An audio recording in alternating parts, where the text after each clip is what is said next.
tell me you wasn't the guy I was looking for? You can ask Lindsay. She lives across the hall. She's the woman who lives Wait, here. hold up, man. I ain't asking nobody nothing. Nick, Slevin, Clark Kent, whatever the fuck your name is. The Virgin Mary herself could come waltzing up in here with her fine ass titties hanging out and everything. And if she told me your name was Jesus Christ, I still gotta take you to see the boss. You know why? No. Orders. Now you do know what orders is, right? I think Orders is orders. Yeah, that's right. We're back. I know. We've been going a long time, but I told y'all we were gonna do that when we do the little short film. We take a little break from the podcasting, but we're gonna come back because like a leaving father, I will always return to you with the cigarettes I said I was going to get. Welcome back to the Chit Chat podcast. We got a special one for you today. We decided to come back, as you can see, different area, right? Make a little change. You know, it might not be like this, you know, forever. You never know what you're going to get when you get with the Chit Chat podcast. I'm always changing things up. In fact, I'm even changing up this episode where I'm not the host. This is a Chit Chat showcase. And guess who we're showcasing? Me. I'm the showcase. That's right. Trae. So, showcase, since I can't interview myself. Although, when we get that cloning technology, you just wait on that. Got my main man here, the dude that you know that's taking over the movie clubs from me. He stole them from me. Mr. Steven Zedediah Mills. Hello. What is up, people listening to this podcast? How you doing? Hope you're watching too. Steven! Bro, what's Trae? You know, life. Begin your showcase, sir. Okay, well, we started off with the usual question. How did you get started, Trae? How'd I get started? How did you get started from conception? Like talking about like birth and stuff. No, how did you first get into filmmaking? Oh, well, I first got into filmmaking pretty much by accident, honestly. I got to filmmaking by doing this because when I was at Ferrum, this is because I went to college before I went to Radford and met you lovely people too. I actually wasn't even a filmmaker at all. I was a general studies major. I jumped from major to major, right? I went from international politics to liberal arts to acting, of all things, because a friend of mine wanted me to be in his senior thesis. And through being in that senior thesis, I'm up on stage, I'm acting in his plays. Because when you have a senior thesis, you for the acting track, you make a play pretty much. And I was in the starring role in that. Well, not the starring role, sort of. I was in a lot of scenes, but I actually got to see how that was for the first time. Like, I'm always doing goofy stuff, but just being out there and entertaining the crowd is like, my mind blew, right? But at the same time, we also did a lot of podcasting because I was listening to a lot of podcasts at the time, and some of my friends was like, "Hey, we should get together and start a podcast." So I started doing that, doing the podcasting thing, and then when I couldn't, go to Ferrum anymore, I continued to do the podcast thing in the background, no matter what I was doing, either working or something like that. And I saw that podcasts were moving to a video format. So when rolling through my life, ending up at Radford, I decided I wanted to learn how to do more video production stuff so that we can do literally what we're doing right now. And somehow through trying to learn video production, it got me into Radford on Camera, where I started, picking up cameras, doing all this type of on demand, on the street questions. Friction! Yeah, boy! Okay, y'all nasty. Why is he doing this to me? What? I maybe friction? Maybe friction? You saying it's friction? That's a popular answer.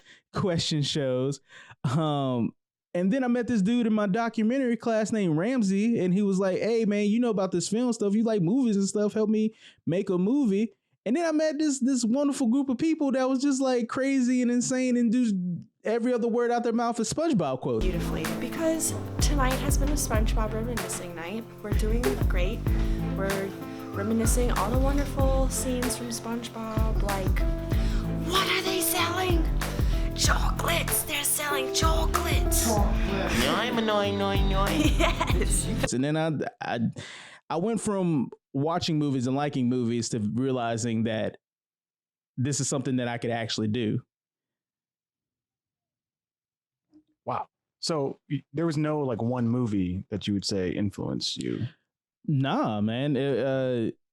Honestly, so like back when I was in fair, and this is another long story, but there was another guy who was in our acting track, and he was making movies and things, and I saw how like he would show me like his clips or his raw footage and things of that nature.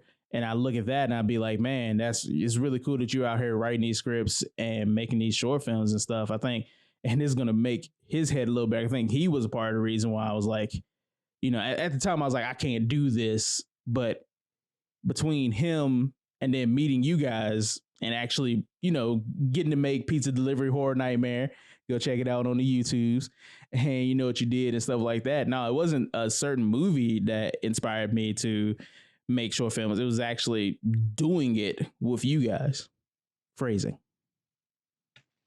So there's no movie that influenced you from the jump. Would you say, who would you say are your influences now? Right now, I think right now I'm still trying to find my style. I just recently discovered through you that I have sort of director traits and stuff. So I don't really have like a key influencer that I would say I rip from, because I don't know. I watch such a varying space of movies and things like that. I've been meaning to try to rip off some director styles like Edgar Wright. You know, I feel like he's a really popular. He's real hot in the streets right now. In the interplay, some whip pans and, you know, sort of matching sequences like a breaking ketchup bottle to somebody getting a bottle broken over their head and stuff like that. You know, matching transitions and things. So maybe you'll see some influences. Although maybe Quentin Tarantino, because of Cottonmouth, you notice I did that. We did the bag opening and the light coming out of the bag. So maybe Quentin Tarantino, even though I talk junk about that man. You do be talking junk about Tarantino. Sorry, Mr. Tarantino, if you're listening. Sorry for Trae's antics and his insults. So is there anything that inspires you that you watch, read, or listen to that makes you keep going? Like, it doesn't even have to be like movies or narrative podcast or anything like that. Like, is it like, I mean, like, do you read like nonfiction, or like motivational videos on YouTube that's like, hey, yeah, keep going? There's like Fit Fam or something like that. I don't know. Definitely. I think it's like a twofold thing. Like one, on the inspirational track, it is a bunch of like watching other creators on YouTube, like watching Ryan Connely do his thing. Always made me feel like, well, if he's able to get to the level that he is, I mean, I need to put out more things, or not even put out more things, but force myself to make more stuff in order to attain that level, to attain that experience. So seeing all these YouTube creators is definitely a part of that. Also seeing people like David F. Sanburg on YouTube doing these like micro shorts and showing his process behind those is really inspiring too. Especially because a lot of the stuff that when he makes like his behind the scenes, he's like, just go out and do it. Yeah, I feel afraid of doing it sometimes too, but just maybe have someone like Lota here to just be like, hey, stop being a bitch, go and do it. Of course, you don't say that, you know, this is Trae-isms, but definitely watching those creators do what they do. But also on another track, I'm kind of competitive. I get real competitive about stuff that don't even need to be competitive. Like I was talking to Shaquise earlier about this program that we need to do work and stuff like that. And I'm like, I can't find it. It doesn't exist. And he's like, it's right there. I have it on my phone. I don't know. Shut up. Show me. Dang it. And it's just like, I'm really vindictive and competitive about stuff. So when I see other people do things that I feel like that I can do, I'm like, well, I'm going to do it too. Who gonna stop me? Oh, I can't do it. Okay. Okay. I don't know why I turned into like a crazy uncle, right? I feel that though. I definitely feel that. So we're talking about things that David F. Sandberg struggles with, like not wanting to do things, or telling himself that he can't do things, and things like that. What would you say that you struggle with most with your career or with filmmaking in general, like mentally, No. Yeah, like production wise. Okay. Honestly, when you asked that question, I was thinking of both. I was thinking No. What are all of my problems? Those are two separate. Yeah, no, those are two separate questions. Okay. Well, mentally, I think is the fact that I spread myself way too thin. So like when we were doing podcasts, like I was saying, we were doing it audio only, and coming from like seeing the trends around me is like, well, audio only isn't the way that a lot of people are going. They're going like podcasts are evolving to video as well. So I think I slacked a little bit back then, even much trying to learn video, which is why I decided to go to college for, because I feel like my self-teaching was only getting so far.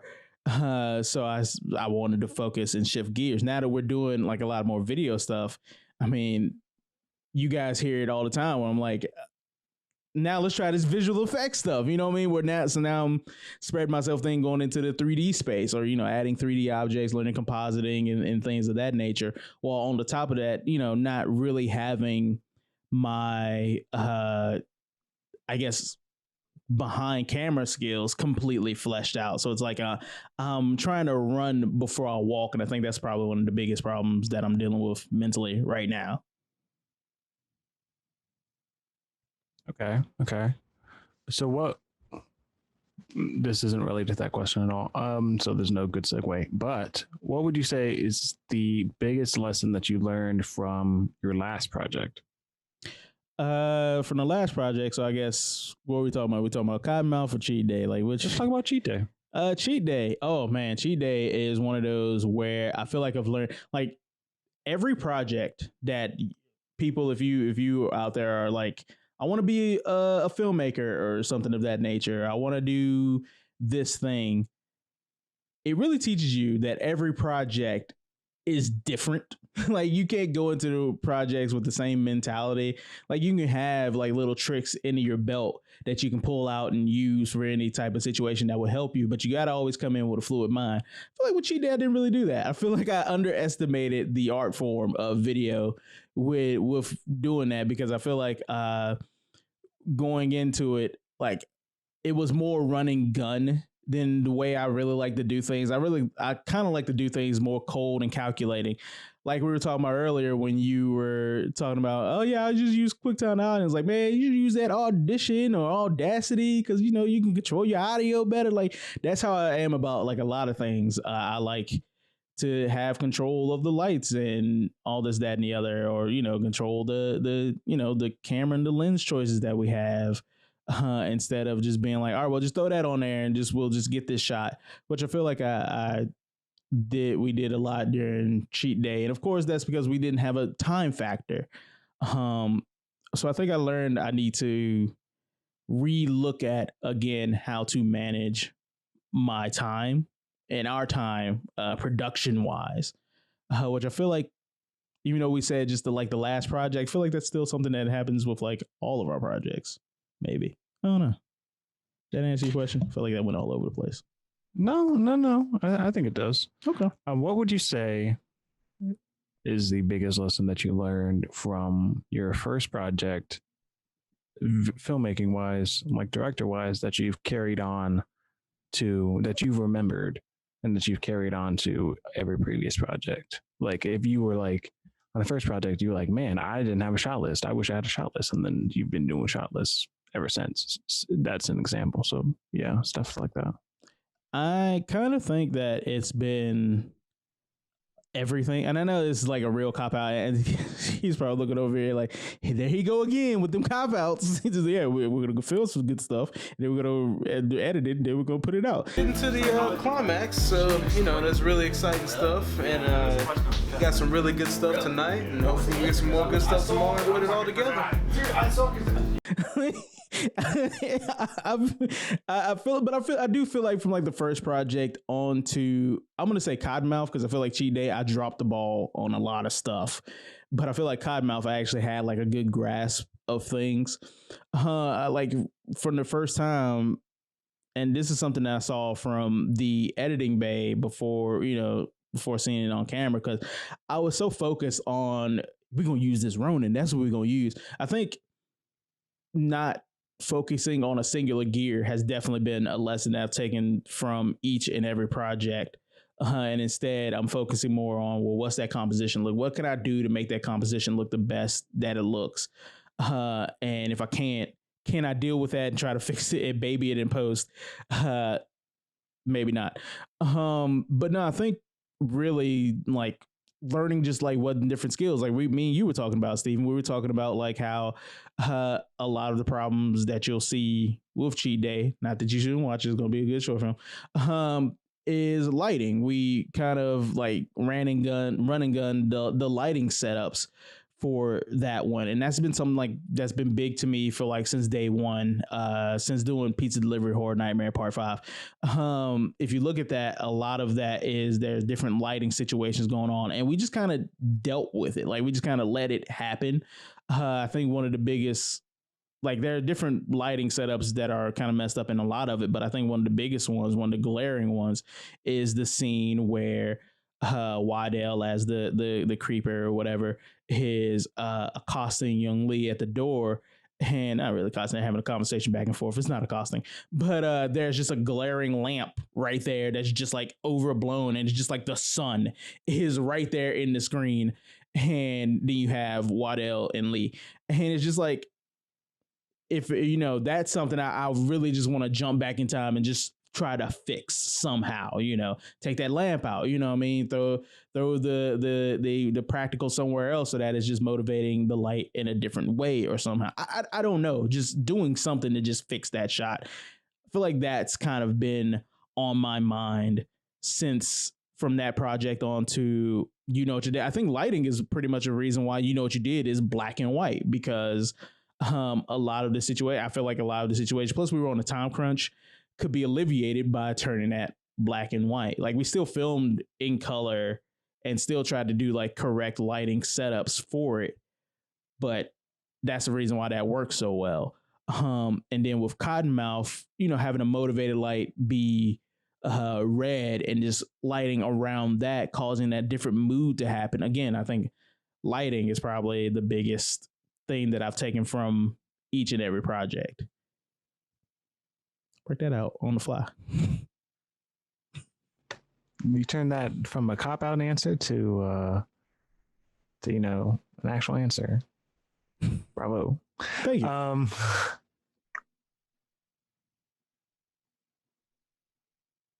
Let's talk about your process a little bit. Okay. So when you decide that you're directing something, whether it's a script that you wrote, a script that you didn't write, what are your first steps after that? I think probably the same as everybody else's. Like if I decide I'm directing something, if I decide I'm directing something, and usually it's a lot of times a script that I haven't written. I think we've only done 2 short films off of scripts that I've made, and not great scripts. But if there's usually I'm given a way better script, I'll usually start with like a shot list. But if it's a script that I'm doing, I usually start with a shot list, because that's, I'm trying to, when I'm reading the script, I try to visualize the scenes. I'm visualizing scenes in my head like I'm reading a book or something like that. And usually it's helped when, there's like some screen directions going on, but not a lot, because that's not how you do your scripts.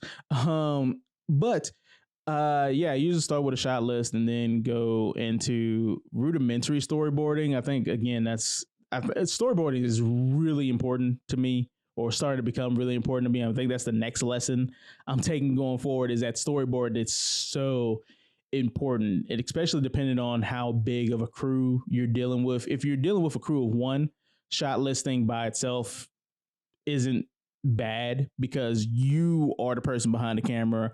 You know what shots, and you know how you see a medium close up of character A. You know how you see a profile two shot between the two of them. What angle? Where's the 180-degree line? Like where do you want things to be in scene? But if you're dealing with a bigger crew, obviously the director of photography, the cinematographer, the assistant camera, like they're not going to know what's in your head.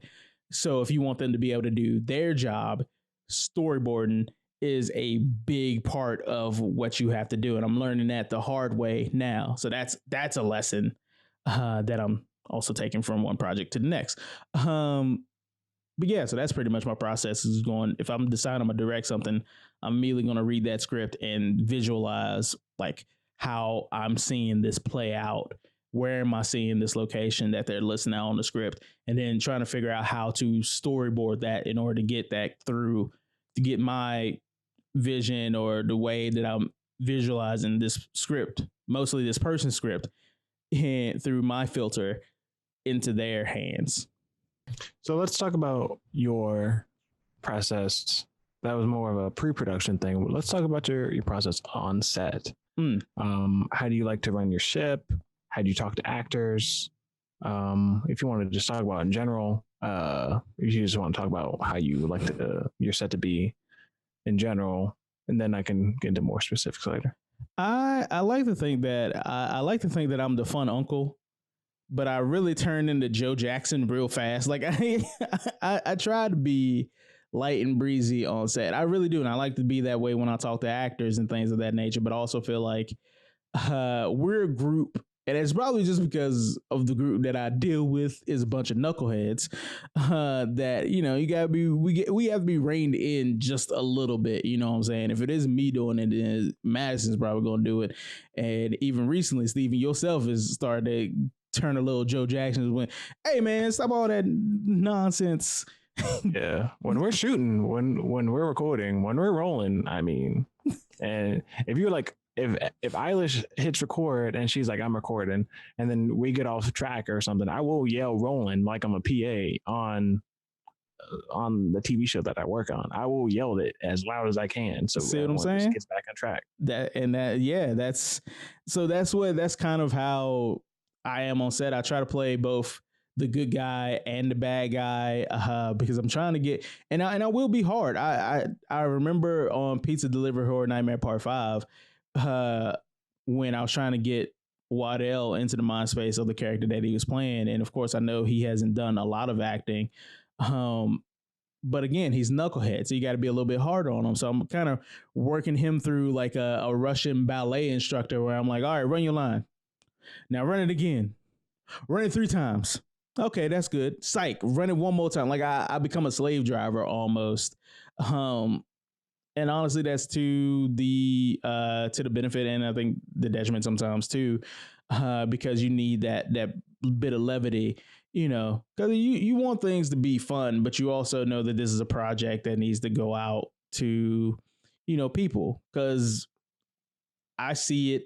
I've begun to see filmmaking as 2 things. I've begun to see filmmaking. This kind of influences a lot of how like I act on set. Is that I see it as science. You know, you're experimenting with things. You're experimenting with a shot. You're testing hypotheses out on the set. Like, if I do this, how will the audience react? And I feel like they will react this way. And honestly, the only way you can see this is like if they comment and be like, oh, I felt sad at that part. Good. My hypothesis is correct. But I also feel like it's war. I feel like your team is, you know, a faction. And you are competing with other factions, other directors and things of that nature for the objective of the audience's attention. So being a director, I feel like I have to be the general and make sure we're getting to the objective of keeping the audience's attention. And that kind of, you know, yeah. Okay.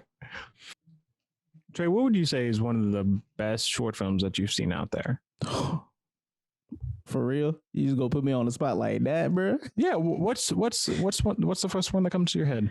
There's usually when you usually get asked these questions, there's usually one or two that come to your head. Just jump right that's in. usually the correct answer right there. That's what your gut and your head is feeling you. Then I'm gonna have to say 1 Minute Time Machine. I think that was the one I've seen. But see, I feel like it's cheap because I watched that most recently.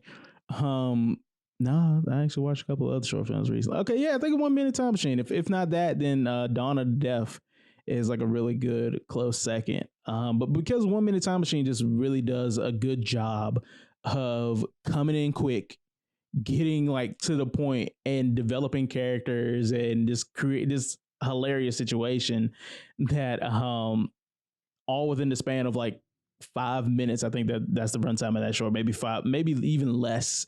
It is really a really funny, enjoyable short. So yeah, I think 1 Minute Time Machine. What would you say? No, strike that. Would you recommend people going to film school? Would you qualify the school that you went to as a film school? Or would you recommend people creating their own path, not going to college, trying to get on sets, making their own thing on the side and things like that? This is a question there. Well, and it's one that rumor is, and I think we've talked about a lot. Like every so often we come back to this one. Especially I like the fact that you put one of the things we've talked about, me saying it, throwing me under the bus like this.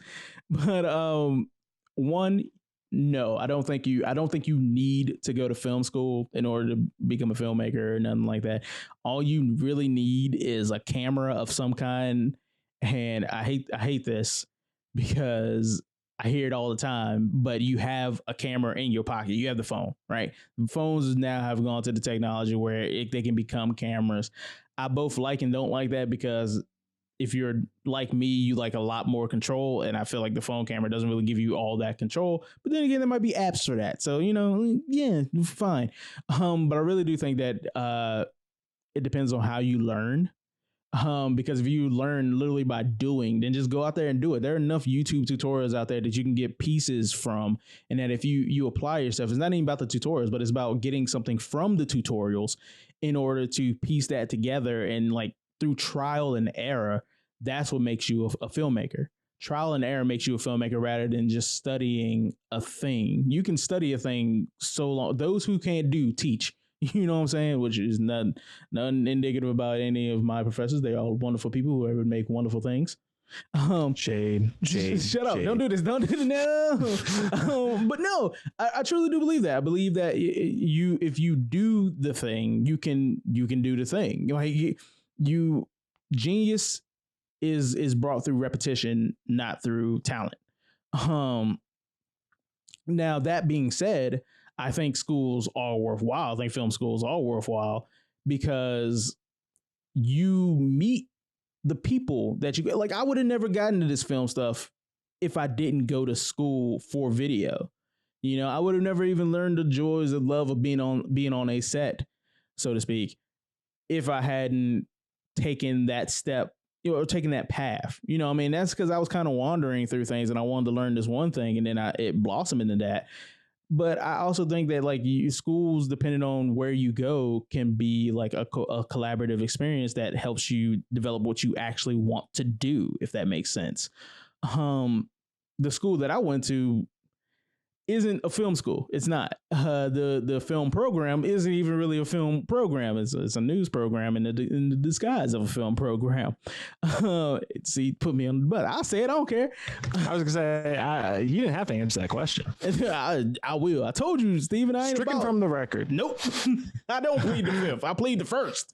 But no, and it does, like I feel like, I don't know, it hurt a little bit, to go through that and then come out on the other side of feel like I know very little about our careers. But I think that's just, it's a place to start. It gave me a place to start, so I'm not even mad at it. And it gave me wonderful people that I can rely on and come together with to create. So no, and honestly, it could be depending on if you go to actual film schools like what UCLA or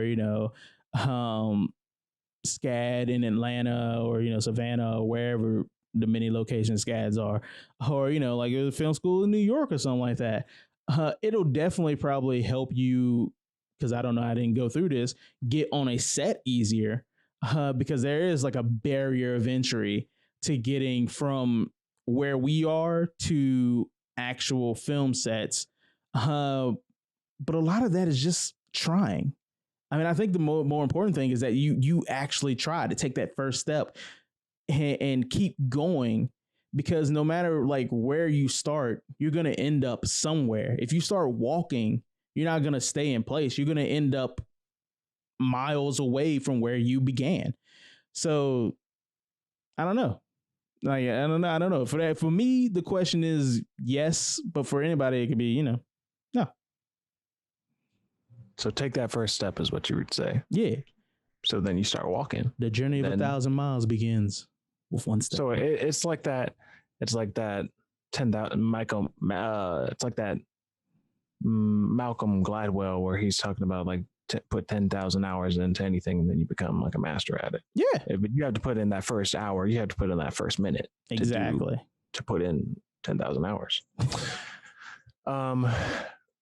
Who is someone that you would like to work with? Like, hold on, let me ask this again. I fucked up my screen. Who do you like to work with? As whose assistant would you like to be on set or in pre-production? Things like that. Like who would you like to work with closely as their assistant and see how they work? Do I have to just have one person? Can I have a list on this one? No. Okay. No. Give me like 5.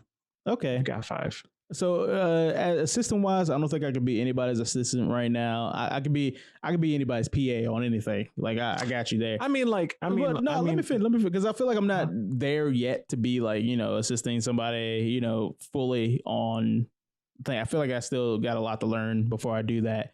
But if somehow I were to gain the talent, to gain the knowledge and become the director of my dreams, there's so many people. Like acting wise, if I working with actors, if I get to work with some special talent, man, I would want to work with Michael B. Jordan. That'd be real cool. Chadwick Boseman, that'd be real cool. Paul Rudd, that'd be real cool. Ryan Reynolds, that'd be real cool. Anna Kendrick. I got a little crush on Anna Kendrick. Nah, but I think that'd be real cool. Yo, Ryan Reynolds' wife. I can't remember her name right now. Blake Lively. Thank you. She was just in Rhythm Section, and that was a cool flick. And seeing her in that, A Simple Favor, and other films, like, yo, she is a chameleon. I would like to work with her. But director wise, man, there's so many people. Like Jordan Peele, I'd like to work with him. He seemed like he'd be just like this goofy cat who's also just like real cool at the same time. Like he'd seem like be a good person to have as like a mentor or something like that. I'd like to work with David F. Sanburg just because he's just a cool dude. I'd like to work with some of these like YouTube directors. That would be really cool to like collaborate with some of these YouTube directors. If I ever reach that level where I'm a noticeable name to work with these guys, like I'd like to work with like Ryan Connely or something. I like to work with Darius Britt on some things. Watching a lot of his stuff inspired me to do a lot more. Keep inspiring me to create, or feeling that I need to create. There's so many people, man. So many people I would like to work with. If you could change one thing about the film industry, what would it be and why? That's a loaded question. I don't really know, man. There's so many, because there's so many things that I do have a problem with. I think fear of, I think we still have a fear of diversity in film, and I feel like the only time we really do actual diversity is when we feel like it's profitable to us. I think being able to take a bigger risk on people, and I know risk equals money, but I wish we wouldn't think of it like that in the film industry. I think taking a chance and being willing to lose out on a bit of money would do us a detriment. I mean, not a detriment, do us a boon rather than a detriment. But you know, that's one of the things that's just not going to happen because that hurts people's wallets. But I don't know. I guess I'm not really too much into the film industry beyond that to have a say in this question. Okay. I mean, you could have been like, I was just asking because I mean, you could have been like, I would change making it easier to get in or like more accessible or things like that. Yeah, but I mean, those feel like something like that, to where like making it more accessible or getting in. I think that's just a sign of how many people are doing this. Honestly, like that the barrier of entries, I feel like are, and this is just in my mind, like film festivals. I feel like film festivals are a way to get in, but again, this is war. You know what I mean? Things that are worth doing are hard. So I feel honored that we, in order to get to a place, we have to have skills and qualities enough in order to compete enough with other directors, other production crews, in order to put something into a festival that it is able to attract enough attention to get distribution somewhere, to blah, blah, blah, blah, blah, to get to the being a filmmaking team. And I feel honored that we compete to do that in order to gain your attention, the audience attention. Like that's, I know it's hard, and I know it sucks that, you know, not everybody's going to be able to make their dream project because of their barrier, but technology is just so like, has become so user friendly though. I feel like anybody can make any type of film if they just, you know, bring their scale down enough. I think the biggest problem becomes that we all you know, people want to make Transformers and they don't have Transformers budget, you know, and it's not even about like, I'm not Michael Bay. It's that I don't have Michael Bay's budget to do a Michael Bay film. Well, don't think about doing a Michael Bay film. Do your film in a Michael Bay way on your budget or, you know, your resources, because that, you know, we'll be able to create anything. Like you go out with David Sanderberg, just be like, get Blender and a camera and you got a short film. What are you doing? Like, the only thing stopping you is you. So no, I wouldn't change the barrier of entry thing, because I feel like that creates better filmmakers and sometimes better products, you know, because studio heads, they just be throwing anything out there. But yeah, sorry, that was a long way around that, not even a question. So no, that was a question. What would you say is the toughest thing about being a filmmaker? Actually releasing your project. I think there are two things that are tough. One, that actually releasing your project and feeling like your project is good enough to be seen. And two, keeping going. Because honestly, you just wonder, like there are like highs and lows to this thing, whereas like there's a high of like when you don't do anything for a little bit, it's like, man, I need to make it short. I need to make something. I need to do something. There's just like a bunch of inactivity. Your normal job ain't cutting it. You just gotta make a thing. So you get the team together. You're like, we gotta make this thing. And then it's the second you step onto your set, wherever that is, your set, and you're like, oh God, what are we doing? We don't know what we're doing. How are we not gonna be able to make this thing? This thing isn't gonna be made. And then you film it. And then you get it all to the editing bay. It's like, I can't edit this. What are we doing? And then you edit it. And then it's like, this ain't good enough. And then somebody else watches it because you suck. So somebody else watches it and tell you don't suck. And it's like, okay, well, now we release it. Nobody's going to watch it. People watch it. You know, like this. I think keeping going and repeatedly doing different projects is the toughest thing about being a filmmaker. Fair. So you talked about your day job. You're like, your day job not cutting it. So what is your day job? Tell us about that. What do you do?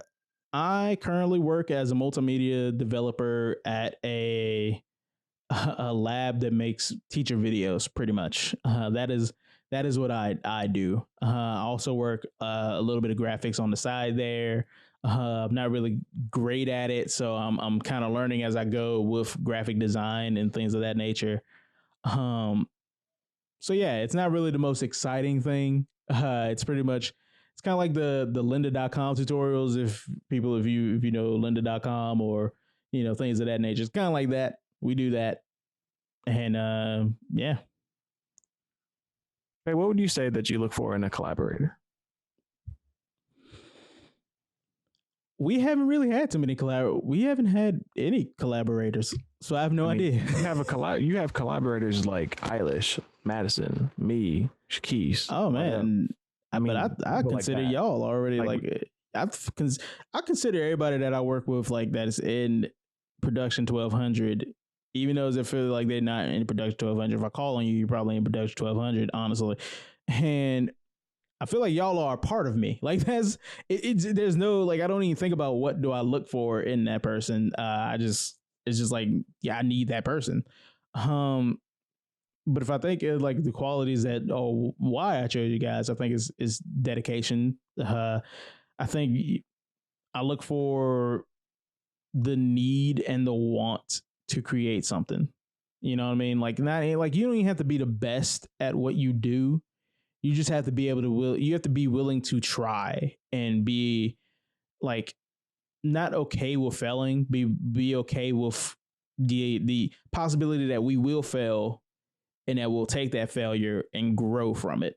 Because no matter like what we do, like we'll make 1,000 projects and maybe 75% of those become actual completed things. And that's just something, you know, and it hurts. But I mean, that's just the way life goes. And I think through the projects that we've been doing, the things that I've seen from our team is that we're able to deal with that disappointment. You know what I mean? So if I were to work with collaborators outside of us, I think I would look for that same thing. I think I would look for more.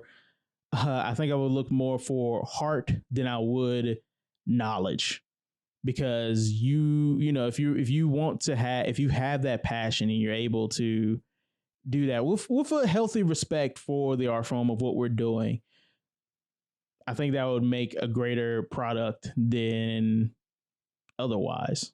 You know, Trae, what would you say you like to do in your free time that doesn't involve film? See, that's a hard question because a lot of what I do in my free time is watch film. So I think yeah, man, I just be watching stuff. Like I be watching TV in my free time. I read comics and things a lot. I watch a lot of tutorials. Like it's just a bunch of watching stuff and reading stuff. Like I just consume media in my free time, honestly. Sleep. I like to sleep. I be sleeping. Petting cats. I pet cats a lot. Shut up. Let's see here. Nah, but yeah, that's pretty much it. I don't really have like a life, so to speak. And you know, we COVID, all this stuff out here, so I don't really have to have a life because it's COVID. But yeah, just be watching stuff and sleeping. Okay, so we got a question from Madison. Well, hold on. She sent a separate question. She said, "LOL, just kidding." But I'm gonna ask it anyway. Gotcha, Madison. You played yourself. We got a question from Madison Griffin in the chat, who says, "Who's your favorite member of Production 1200, and why is it Madison?" Well,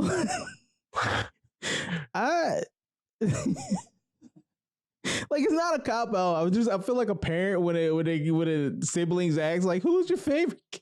Well, no, she already the answer was in the question. Yeah, it is. So it's I know. Madison. You don't have to be like, "Oh no, it's all of y'all." Because no, but the reason why it is Madison is because honestly, it's part of like why I do a lot of this is something that she said. I think during Pizza Delivery Horror Nightmare, and now if you asked me on any other day, I could have remembered this like verbatim, but it was something about like we were doing like we had her on audio for that one, and she was like, I was talking about getting like some like Foley sounds and stuff like that, and she was like, if you need me to get like a bicycle, like a King Griffey Jr. card in a bicycle spoke to make that noise, I'll do that because that's what we do for film or something like that. Like it was something wild like that. I think Madison's always been like this go-getter who is always dedicated enough to her detriment to inspire me to keep like going. Like I have to keep going almost in a competitive way with her for this stuff. So yeah, that's why it's Madison. That's my favorite. Also because all of you suck. Every single one of you. I hate you all. Damn. All right. Okay. We have another answer. We have this ain't Jeopardy. We have another answer. And the answer is we have another question in the chat. Okay. It's by a Wydell Lynch. He says, how old are you? Unfortunately, that is classified due to government sanctions and a bunch of red tape that I won't even get into. That cannot be released to the American public. So we have a question in the chat from Ramsey Cole. He asked, what does the D stand for in Trae D Price? The D stands for a lot of things. The D in Trae D Price is actually an unfurled infinity symbol. So that, yes, almost like Bill from Gravity Falls, that is my true form. I'm actually a triangle that takes the shape of this. So what does the D stand for? It stands for your dreams. That's the wrong answer. It says in the chat here, Ramsey answered his own question, and he said it stands for Dwayne The Rock Johnson. Okay. So your full name is Trae D Dwayne The Rock Johnson Price. Yes. He figured it out. Copy that. I got another question in the chat from Madison Griffin. She says, what's your favorite piece of equipment? Can I say the camera? Is that allowed? Well, yeah. I'd say it's the camera because I'm always literally thinking about the camera, and I feel like our camera is like if it wasn't for our cameras, we'd probably have a tougher time in college because we'd have to use equipment from the school, and we'd be fighting other people to use the equipment from the school because there's always like a wait time on the checkouts and all that stuff. But I'm always thinking about like the other cameras, like what new cameras are coming out, what camera technology is going to happen. How is it going to make greater frame?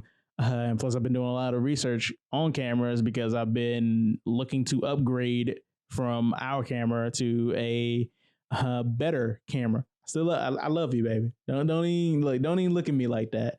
But I do love shuts you. Down immediately. It just shuts down immediately. Like I can't even get the SIM card out. It just formats the card right there. Yeah. Dang, I said SIM card. Let's make sure we edit that out. Nope, editor's note. But no, yeah, I think honestly my favorite piece of equipment is the camera. I mean, without the camera, like the dollies don't matter, the lights don't matter, the audio doesn't matter. Like if you don't have the camera, we'd have to write it down or we draw. That's why we have comic books. Right? Because, without the camera, we wouldn't have TV, movies, and stuff like that. It's the camera, no doubt. I got another question in the chat. Okay. From Madison Griffin. She asked, what are some of the biggest roadblocks when creating on the side? Like, not as your day job. Mm-hmm. Time. Which I feel like, I was going to say, I feel like we kind of touched on this, but go ahead. Nah, man. I think it's definitely time. I think that's one of the roadblocks that's happened with a couple of our short films because it's not only just your time, it's everybody else's time too. So you have to find time to, because I mean, and it depends on like the amount of work that you're doing for your main job, right? If you're working a full-time job that's like 50 hours a week, you're already drained from your actual job. Then you want to come home and put more energy towards your project, your personal project, no less, because you're probably maybe, and definitely if you're not even getting paid for it, like that's, and you know that's gonna be even more draining because you're thinking, man, I got to put money into my dream job in order to do, you know, to get to my dream project. And it's like, what? That's insane. So yeah, definitely time. Time makes fools of us all. Indeed, it does. Indeed, it does. Trae D Price. I want to do a couple rapid fire questions. Okay. What's your favorite streaming service? Netflix. Favorite sequel? Terminator. It's the first thing that came to my mind. Why Terminator? No, that's good. The first thing coming to your mind is the correct answer in the rapid fire section. Proof of concept or a fake trailer? Proof of concept. Ooh, fake trailer. Proof of concept. I said that first. So fucking proof of concept. Favorite screenplay that you've read? I don't really read screenplays like that. Student Heist. Shout out to Student Heist. I only had 4 rapid fire questions. You did a rapid fire think them up. Rapid fire because we rapid firing through the rapid fire question in the rapid fire section. If a film was made about your life, who do you wish would direct it? Joey Bodega, obviously, also known as John Boyega. I think he'd be able to capture this. You want him to direct it? Oh, I thought you said who'd star in it. Who would be you? Yeah, no, who you want to direct it? Well, now we know who you want to play you, right? So, who do you want to direct John Boyega as you? Dang it, I had his name and then it was gone. The director of Black Panther. I wanted Ryan Coogler. Ryan Coogler. Okay.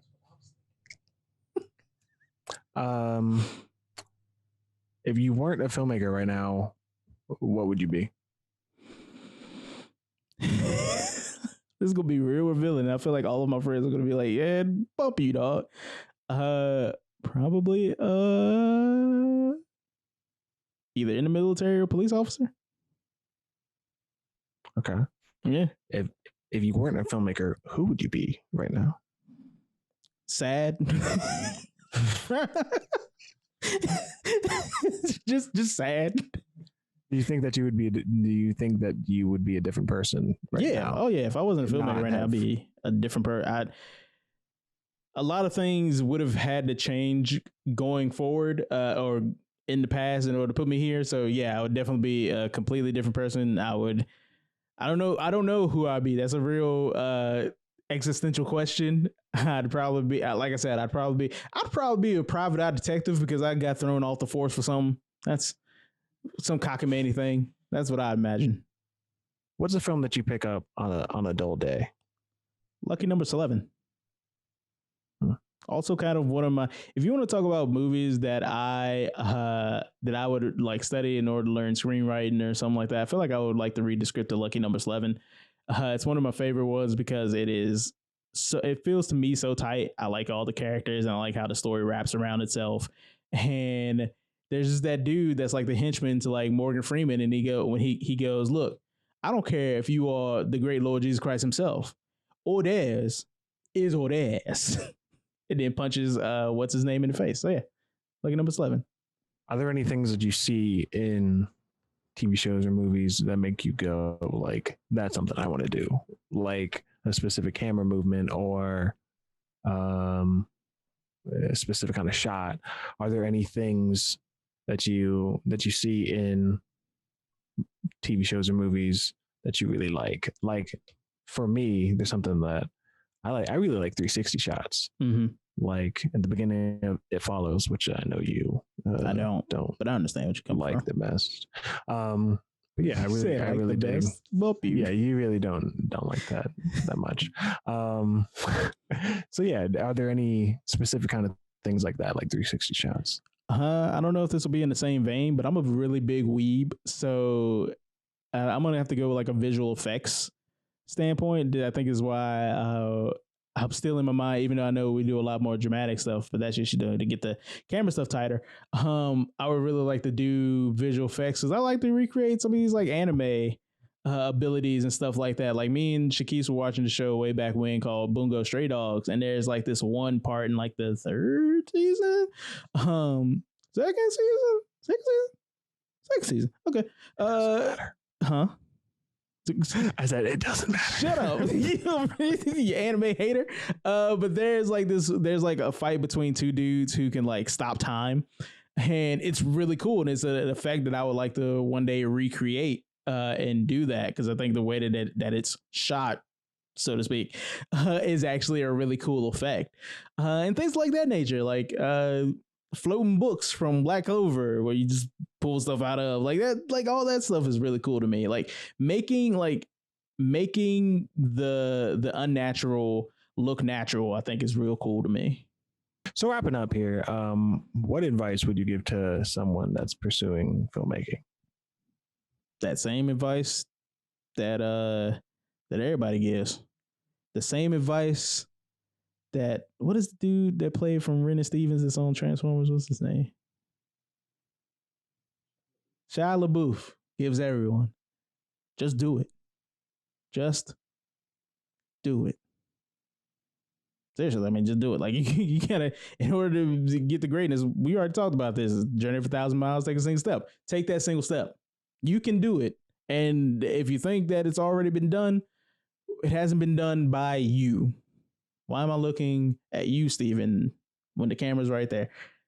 But no. Oh, I thought you were just talking to me. I was just talking to you. I appreciate it.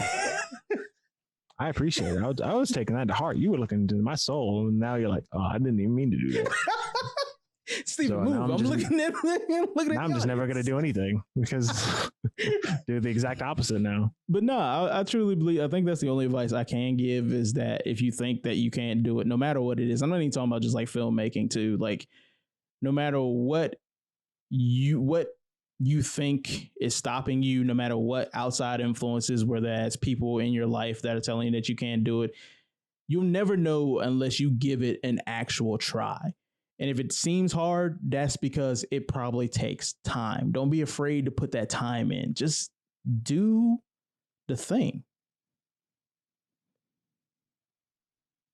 Are there any questions that you wish I would have asked you?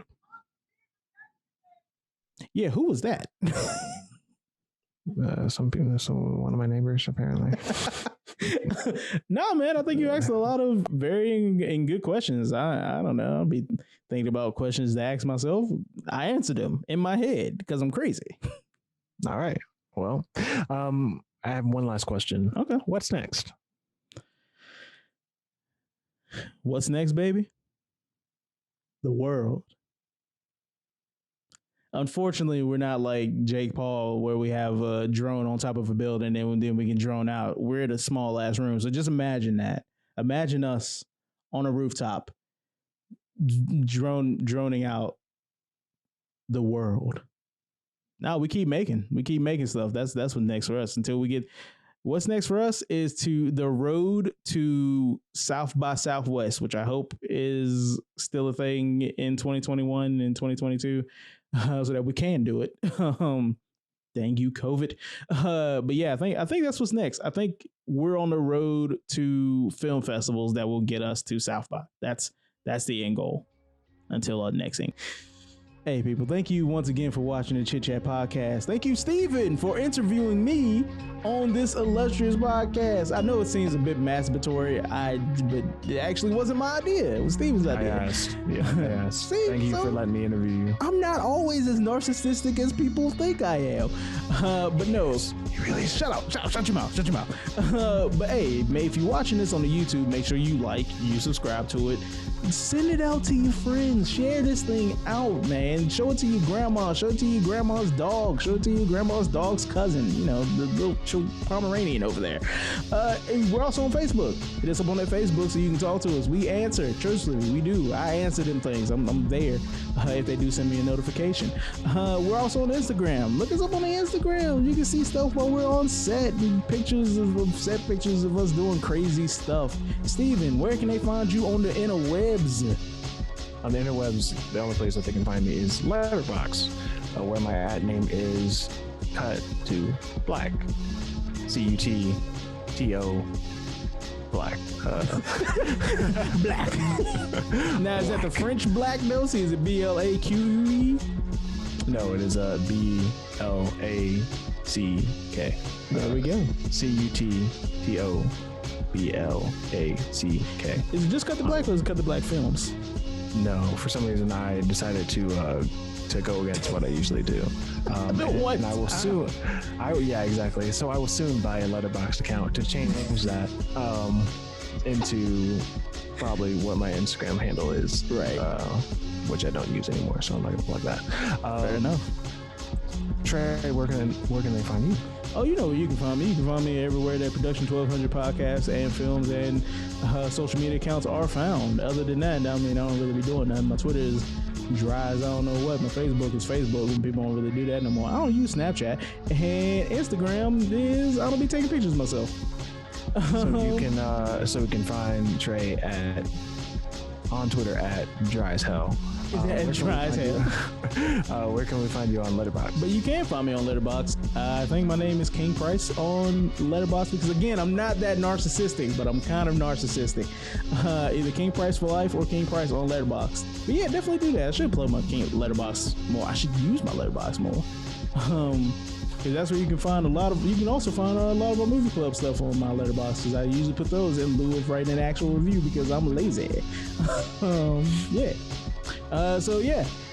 Make sure, speaking of the movie clubs, you do watch those. They come out more frequently than the Chit Chat podcast do, so make sure you're listening to those on iTunes. And if you listen to it on iTunes, please give us a 5-star rate and review. That is how we get beyond the chaff of iTunes. We're better than the other iTunes show that you listen to. Trust me, we are. No, we really are. I've listened to them. They kind of suck. But that's all from us. Thank you for watching, and we'll see you later.